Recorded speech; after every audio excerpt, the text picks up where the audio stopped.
Norvēģu rakstnieka Hansena veikumu jau mēs zinām. Līdz šim ir iznācis romāns Vēstījumi par sargāšanu, un tā ļoti daudziem latviešu lasītājiem ir likusi gaidīt tās turpinājumu.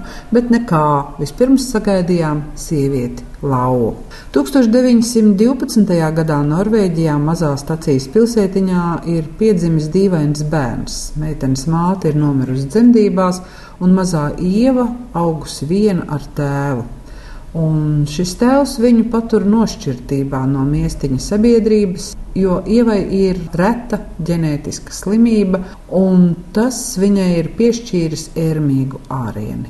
Mazo pilsētiņu ir pārņēmušas arī baumas, ir arī pat šausminoša ziņkāra par šo meiteni. Tā pavisam īsi var raksturot Hansena sievieti Lauvu.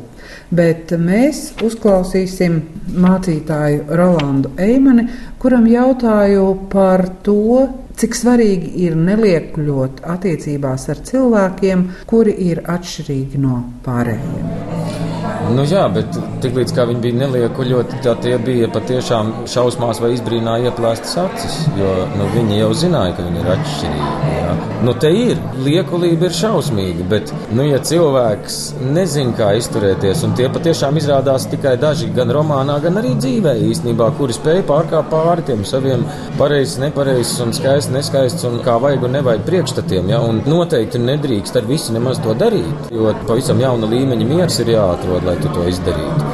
Kas, protams, tai meitenei bija. Tai romānā ir dažas lietas, kas es tā kā neteiktu, ka tas ir klasika uzreiz. Šeit ir tā, ka es vēl teiktu, gribējās šito pieslīpēt. Varbūt tieši tāpēc viņš ir unikāls. Turklāt man liekas, ka brīnišķīgi ir tas, ka tajā grāmatā tas autors tik fantastisks lietas tā parāda, piemēram, par to, ka no vienas puses visi grib redzēt slimību, bet tad ir pēkšņi viens stāsts par Jēzus matiem, kurus māte redz viņu gaidot, un otrs stāsts ir par kādu dziednieci, kur atnāk un pēkšņi pajautā, vai mātei nebija dzimumzīmīte, un tā, un pēkšņi izrādās, jā, ir bijusi dzimumzīme, tā kā līdzīgi kā suņa galva, kas parāda kaut ko pavisam citu šī dīvainā bērna piedzimšanas stāsta iespēju, ka tā nemaz nav izskaidrojama, kā, tā slimība un tā, jā, ka viss nav tā racionāli saprotams.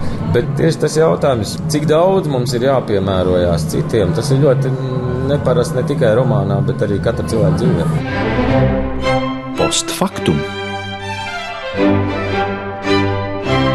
Izlasot Ērika Fosnes Hansena sievieti Lauvu, ir dažādas pārdomas par to, cik spēcīgs ir cilvēks, cik nežēlīgi ir pasaule mums apkārt. Dacei Ziemelē, kas ar šo grāmatu ir izlasījis, gribētu vispirms pajautāt par to, kāda pēc sievietes Lauvas izlasīšana ir attieksme pret lasīšanu, kā domāt veicināšanas procesu. Jo man liekas, ka tā ir grāmata, kas vedina uz pārdomām. Jā, šī grāmata nav tā, kas varētu teikt, kā man viņa patika vai kas nepatika, bet tā ir tā grāmata, kas pēc tam liek domāt. Tā nav tāda grāmata, ka, teiksim, tev iebliež pa piera drausmīgi asām un nežēlīgām lietām, bet it kā tur viss notiek un plūst, bet tajā pašā momentā pie katra vārda tu pārdomā katru situāciju, katru notikumu, un kaut kā neapzināti procesā tu jau sāc analizēt, kurā brīdī tie personāži ir darījuši kaut ko nepareizi, kāpēc tā situācija tāda ir izveidojusies. Un jā, varbūt domāt, kā vajadzēja labāk darīt, ja būtu tā vai savādāk, varbūt risināto šī lieta. Bet tajā pašā momentā, man liekas, ir jāņem vērā tas, ka darbība notiek 1912. gadā, un tur ir citādi likumi un citādi tikumi ir valdījuši jau tam Skandināvijas zemēs. To mēs tā kā no šodienas 21. gadsimta it kā īsti arī nevarētu skatīt, man tā liekas. Ja ir jāraksturo šī grāmata sieviete Lauva, tad kāds būtu tas tavs raksturojums? Stāsts par citādajiem un viņu spēju pielāgoties, mēģināšanu ieiet šai sabiedrībā un likt sevi vai vēlme sevi pieņemt tādu, kādu ir, jo būtībā neskatoties uz to, kāds tu esi ārēji, tev iekšējā cilvēciskā dvēsele ir tāda pat kā visiem pārējiem ir. Postfaktum. Katrīnas Pasternakas atziņa ir tāda, ka šai grāmatai sieviete Lauva vajadzētu kļūt par obligāto literatūru. Kāpēc? Zini, man liekas, ka šajā grāmatā ir tādas bez dogmas, bez uzspiešanas, ir tādas vērtības, par kurām Mēs varbūt ikdienā pat neiedomājamies runāt ar saviem bērniem, runāt ar saviem līdzcilvēkiem. Es biju tas citādais bērns. Es biju melna, es nekad nebiju tieva. Es vienmēr biju drusku savādāk. Dzīvoju pasakainā Rīgas nostūrī Ziepniekalnā, kuras bija noslēgta varbūt tēlaini izsakoties. Ne jau tiešām nozīmē no tādas pilsētas burzmas, no kaut kādas noteiktas sabiedrības, no noteiktām prasībām līdz skolai.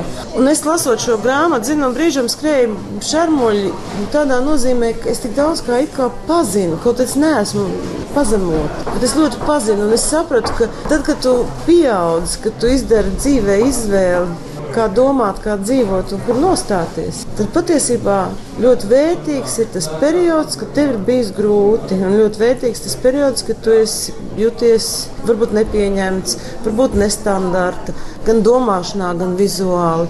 Es šobrīd varu teikt, ka tie ir bijuši vērtīgākie brīži un vērtīgākās pārdomas manā dzīvē. Jo viņas man ir padarījušas par brīvu cilvēku šodien. Ar to es negribu teikt, ka visam un katram ir jāsastopas ar tādām varbūt skumjām. Tas ir skumjš brīdis apzināties, ka tu esi savādāks. Tāpēc es domāju, ka ir vērts izlasīt šo grāmatu, jo viņa tik neuzbāzīgi, tik it kā viegli tev ļauj to sajust, pārdzīvot, aptvert. Un, zini, man ik pa brīdim bija sev tā kā drusku jāiekniebiņa, jāsaka, tas ir vīrietis. Tas ir vīrietis, kas to ir sarakstījis. Tas ir vīrietis, viņam no dabas ir ieliktas iekšā noteikti pilnīgi citas sajūtas. Manuprāt, šis vīrietis ir gan ļoti labs rakstnieks, gan ļoti labs aktieris, gan ļoti labs psihologs. Viņš spēja iemiesoties otrā.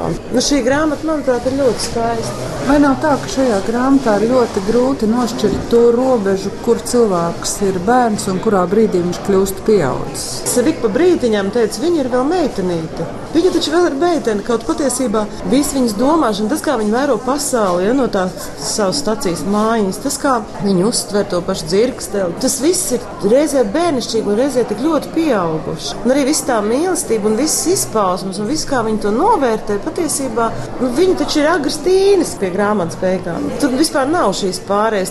Tiešām varbūt ir šī cilvēka ļoti dziļā sāpe un ļoti dziļā atšķirība no pārējiem. Nevis pa drusciņai liek viņai ātrāk it kā kļūt pieaugušai, nobriedušai savā domāšanā un spējā stāvēt pāri gan tiem pazemojumiem, kas viņai dzīvē nāk.